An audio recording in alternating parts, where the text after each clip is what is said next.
నమస్కారం. తీర్థయాత్ర కార్యక్రమానికి స్వాగతం. ద్వైత అద్వైత సిద్ధాంతాల ప్రకారంగా మానవుడు పరమాత్మను చేరడానికి నిరంతరం సృష్టి ఆది నుండి ప్రయత్నిస్తూనే ఉన్నాడు.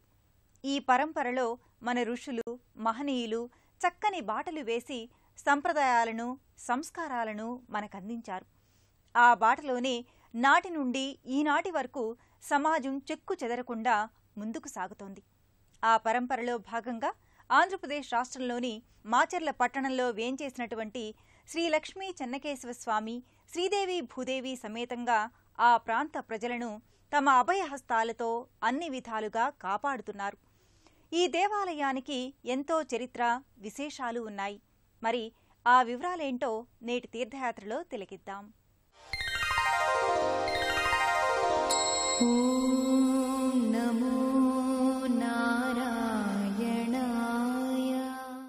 దేవాలయాలు భారతీయ సంప్రదాయానికి, చరిత్రకు, సౌరభానికి నిలువెత్తు నిదర్శనాలు. బ్రహ్మ విష్ణు మహేశ్వరులు, సర్వశక్తి స్వరూపిణి అయిన ఆదిశక్తి అనేక అవతారాలలో ఈ భూలోకంలో మనకు దర్శనమిస్తారు. ద్వైత అద్వైత సిద్ధాంతాల ప్రకారం మానవుడు పరమాత్మను చేరటానికి సృష్టి ఆది నుండి నిరంతరం ప్రయత్నిస్తూనే ఉన్నాడు. ఈ పరంపరలో మన ఋషులు మహనీయులు చక్కని బాటలు వేసి సంప్రదాయాలను సంస్కారాలను మనకు అందించారు. ఆ బాటలోనే నాటి నుండి నేటి వరకు మన సమాజం చెక్కు చెదరకుండా ముందుకు సాగుతోంది. ఆ పరంపరలో భాగంగా ఆంధ్రప్రదేశ్ రాష్ట్రంలోని మాచర్ల పట్టణంలో వేంచేసి ఉన్న శ్రీ లక్ష్మీ చెన్నకేశవ స్వామి దేవాలయం. శ్రీదేవి భూదేవి సమేతంగా శ్రీ చెన్నకేశవ స్వామి ఆ ప్రాంత ప్రజలను తన అభయహస్తాలతో అన్ని విధాలుగా కాపాడుతున్నాడు. ఈ దేవాలయానికి ఎంతో చరిత్ర, విశేషాలు ఉన్నాయి. జమదగ్ని మహర్షిని సంహరించినందున వచ్చిన బ్రహ్మహత్యా పాతకం నేటి మాచర్లలో గల చంద్రవంకలో స్నానం చేయుట వలన తొలగిందని చెప్తారు. ఆ క్రమంలో ఇక్కడ శ్రీ లక్ష్మీ చెన్నకేశవ స్వామి దేవాలయం నిర్మించి అర్చించారని పురాణ కథనం. విశాల ప్రాంగణంలో భారీ ప్రహరీ గోడలు గల ఈ దేవాలయం ఎంతో మనోహరంగా ఉంటుంది. స్వామివారి అర్చనకై బిందె తీర్థం అర్చకులు భక్తి శ్రద్ధలతో తెస్తారు. పూర్వం ఇక్కడ దిగుడుబావి ఉండేది. అక్కడే నేడు ఈ బోరుబావిని ఏర్పాటు చేశారు. ఈ నీటితోనే స్వామివారికి అభిషేక అర్చనాదులు చేస్తారు. శ్రీ లక్ష్మీ చెన్నకేశవ స్వామి దర్శనయాత్ర నిజంగా ఒక తీర్థయాత్ర. తీర్థయాత్ర అనగానే అక్కడ గల నదులు, తీర్థములలో స్నాన సంధ్యాదులు ఆచరించి ప్రక్కనే ఉన్న ప్రసిద్ధ దేవాలయాలను దర్శించి అక్కడ వేంచేసి ఉన్న స్వామి అమ్మవార్లకు అర్చన కళ్యాణాలు జరిపించి భక్తులు వారి వారి విన్నపాలను చెప్తుంటారు. 3 అడుగుల ఎత్తులో 4 హస్తములు, శంఖుచక్ర గదాయుధాలను, పాదములకు పావుకోళ్లు, వాని కింద మరకతము, నడుమునందు పేష్కబ్దియు, ముఖమునందు తిరుమణి తిరుచూర్ణ రేఖలను కలిగి సుందర రూపంలో దర్శనమిస్తాడు శ్రీ చెన్నకేశవ స్వామి. కార్తవీర్యార్జునుడు నిర్మించిన స్వామి కనుక క్షత్రియ భావంతో నిర్మితమైన స్వామి క్షత్రియత్వానికి గుర్తుగా చురకత్తిని ధరించి దర్శనమిస్తాడు. నిత్య కళ్యాణమూర్తి అయిన శ్రీ లక్ష్మీ చెన్నకేశవ స్వామి వారికి దేవేరులతో ప్రతిరోజు కళ్యాణం జరుగుతుంది. ఒకనాటి చంద్రభాగా నదిగా పేరుగాంచిన నేటి చంద్రవంక ఒడ్డున గల ఈ క్షేత్రంలో భక్తుల కోరికలను కోరిన వెంటనే తీరుస్తారని భక్తులకు ఎంతో విశ్వాసం. కార్తవీర్యార్జునుని కాలం నాటి వివరం తెలియకపోయినా బ్రహ్మనాయుడు చెన్నకేశవుని పునఃప్రతిష్ఠ జరిపి దద్దళం అంటే చిన్న దేవాలయం స్థానంలో బృహత్తర దేవాలయాన్ని నిర్మింపచేసి ప్రతి సంవత్సరం చైత్ర పున్నమికి కళ్యాణం జరిపించేవాడని ప్రతీతి.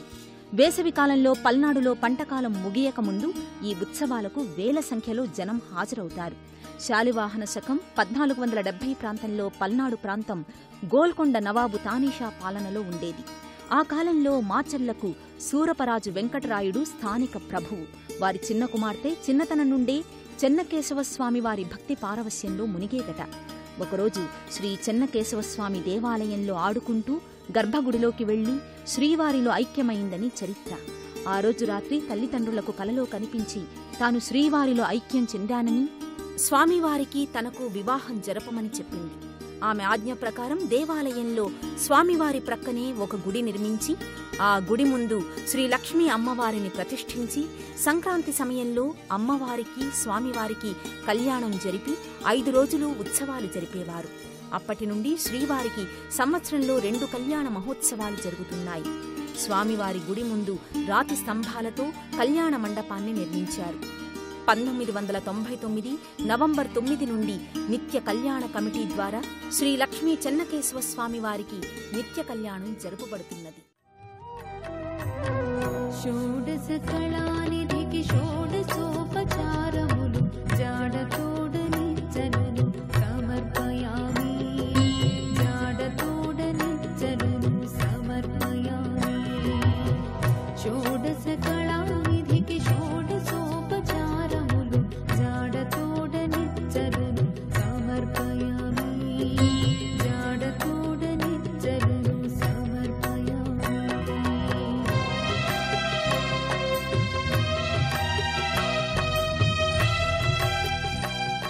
పల్నాడును పాలించిన పాలకుల్లో ముఖ్యులు హైహయులు. వీరి మూల పురుషుడు హైహయుడు లేక ఏకవీరుడు. ఈయన శ్రీ మహావిష్ణువు లక్ష్మీదేవుల అంశతో జన్మించారని ప్రతీతి.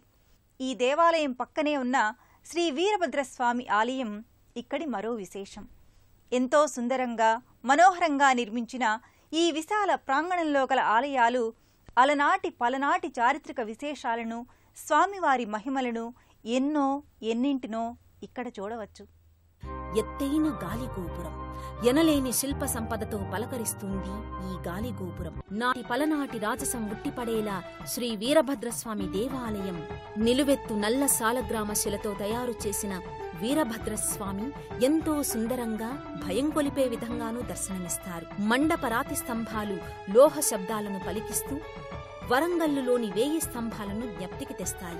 ఇక అత్యంత ఆసక్తికర విషయం ఇక్కడ కనిపిస్తున్న గుండ్రని పళ్ళెంలాంటి రాయి.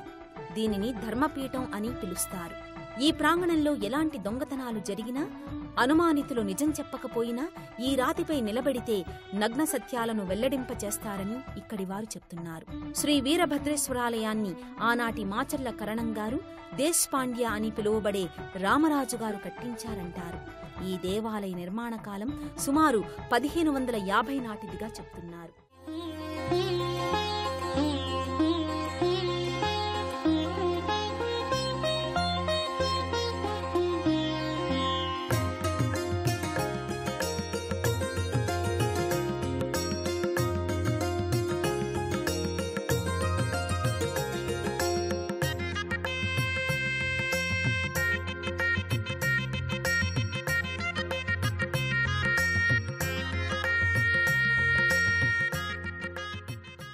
కాలగర్భంలో ఎన్నో విశేషాలు, మహాత్మ్యాలు విలీనమైపోయినా మానవ మనుగడ నిరంతర ప్రవాహంలా కొనసాగుతూనే ఉంది.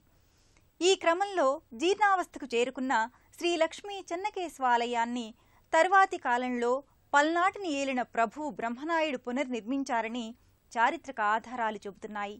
ఆలయ నిర్మాణంలో జరిగిన మహిమల కారణంగా మూల విరాట్టును అక్కడే ప్రతిష్ఠించి ఇప్పుడున్న రాతి ఏనుగుల మండపం వరకు నిర్మింపచేశారట. ఆలయ స్తంభాలపై అపురూప శిల్పాలు చెక్కబడి ఉన్నాయి. స్తంభాలపై శ్రీమద్ భాగవతం, రామాయణం, భారత విష్ణు పురాణాలకు సంబంధించిన ఎన్నో శిల్పాలు, ఘట్టాలు నేటికీ సందర్శనీయులకు కనువిందు చేస్తున్నాయి. శ్రీవారిని దర్శించి పూజించిన వారి కోర్కెలు తీరుస్తాడని, సంతానాన్ని ప్రసాదిస్తాడని ప్రతీతి. ఇక్కడ వారి పిల్లలకు చెన్నయ్య, చెన్నమ్మ, చెన్నకేశవరావు అని పేర్లు పెట్టడం ఓ విశేషం, ఓ ఆనవాయితీ, ఓ అలవాటుగా మారింది. శ్రీదేవి భూదేవి సమేత కళ్యాణ చెన్నకేశవ స్వామి వారి బ్రహ్మోత్సవాలు 1880కి పూర్వం కుంచనపల్లి నారాయణరావు నిర్మించిన రథంపై శ్రీ స్వామివారిని దేవేరులతో సహా మాచర్ల పురవీధుల్లో ఊరేగించడం జరుగుతోంది. రథం లాగుటకు ఉపయోగించిన ఇనుప గొలుసులు దాదాపు 133 సంవత్సరాల నాటివి. నేటికి ఎంతో దృఢంగా ఉండడం, వాటితోనే రథాన్ని లాగుటకు ఉపయోగించడం ఎంతో విశేషం. 7 అంతస్తులతో ఉన్న ఈ రథానికి వెలుపల 4, లోపల 2, మొత్తం 6 చక్రాలు అమర్చారు. ఈ రథం ఎత్తు సుమారు 60 అడుగులు ఉంటుంది.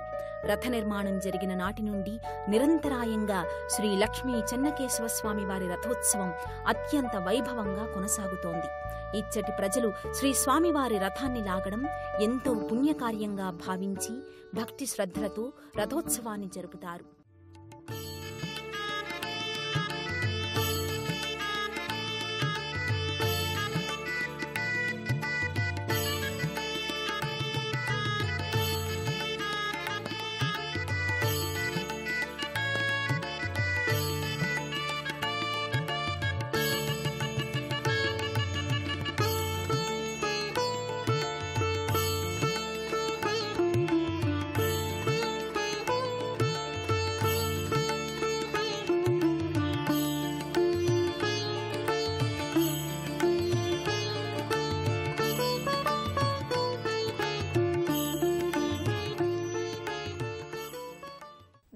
పెరుగుతున్న జనాభా ఒకవైపు, స్థలాభావం మరోవైపు, అటు మనుషులకు దేవతలకు సైతం చిన్న చిన్న స్థలాలలో ఆలయాలు నిర్మించి క్రతువులను జరిపించటం నేటి పరిస్థితి.